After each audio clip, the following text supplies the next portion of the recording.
Hi there, my name is BT and welcome to Transist Yoga.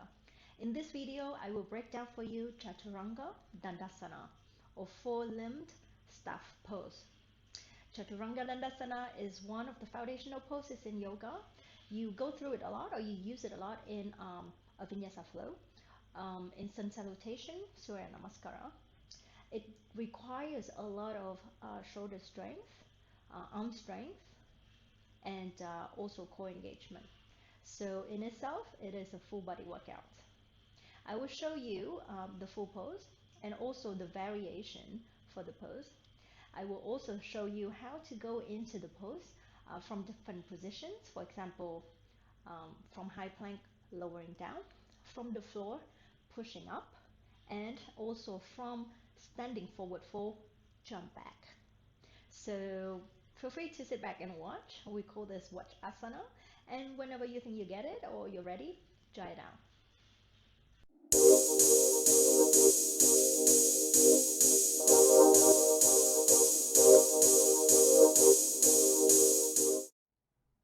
First, we are going to go into Chaturanga Dandasana from a plank position. If you would like to know more about plank, please go ahead and watch the asana breakdown plank video.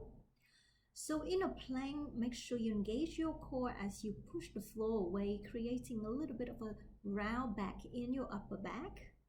Your heels are right above your toes, so the ball of your feet is on the floor. From here, we are going to shift the weight forward until you are on your tippy toes. Now your shoulders is a little bit beyond your wrist. This will put pressure on your wrist, so make sure you warm up your wrist during your warm-ups. Then you hug your elbows in towards your chest and start bending the elbow to lower the whole body down altogether until you create a 90-degree angle between your forearms and the upper arms. So your whole body is parallel to the floor. Your elbows are right above the wrists. The wrist to elbow line is perpendicular to the floor. Notice that you're on your tiptoes still and the shoulders tips are lifted. All along, we keep a long neckline by looking slightly forward towards the top of the mat. Also, note that if you didn't shift forward onto your tiptoes, you wouldn't have been able to create that 90-degree angle between your forearm and your upper arms. Now you can also press up to Chaturanga from the floor. Bring your hands next to your chest, palms facing down. Make sure your wrists are right below your elbows. Again, preparing to create that 90-degree angle in your wrist and elbow joints.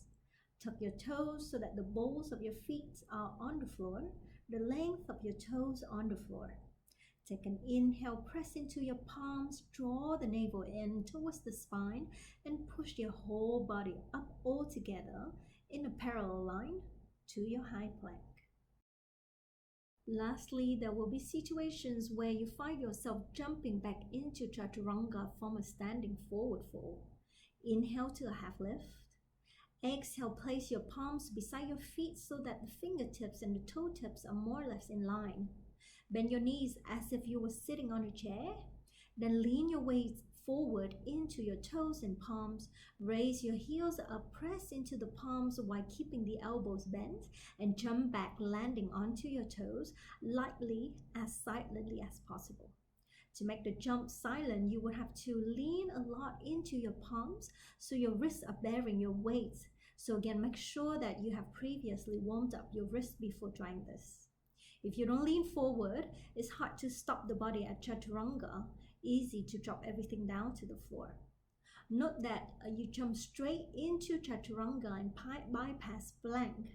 So we land in Chaturanga with the elbows joint at 90 degrees here. If you jump back onto plank, landing on straight elbow instead of Chaturanga, it's very easy to dump your weight on your lower back and hurt your lower back. Now, if you find full Chaturanga too hard to do because you don't yet have the muscle memory or haven't cultivated your shoulders and arm strength, no worries, let's try a variation of chaturanga, which is the half chaturanga. To go into half chaturanga from plank, just like going into the full chaturanga, we also lean forward to come to the tippy toes.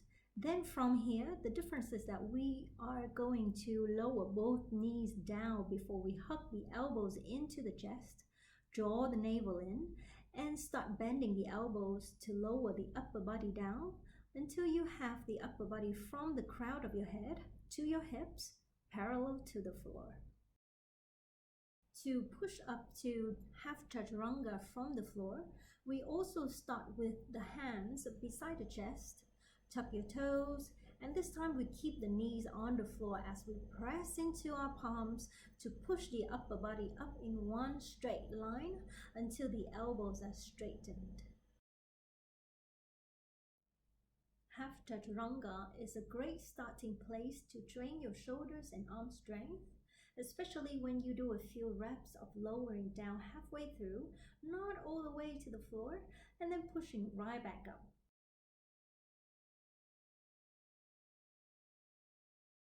Hey, so I hope that was helpful. Now, Chaturanga is part of what we call a vinyasa.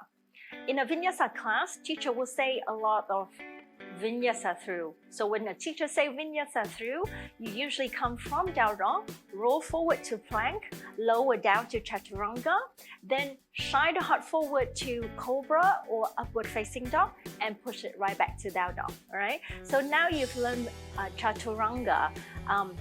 Go ahead and roll forward to the video on plank, also on cobra or upward facing dog and downward facing dog breakdown.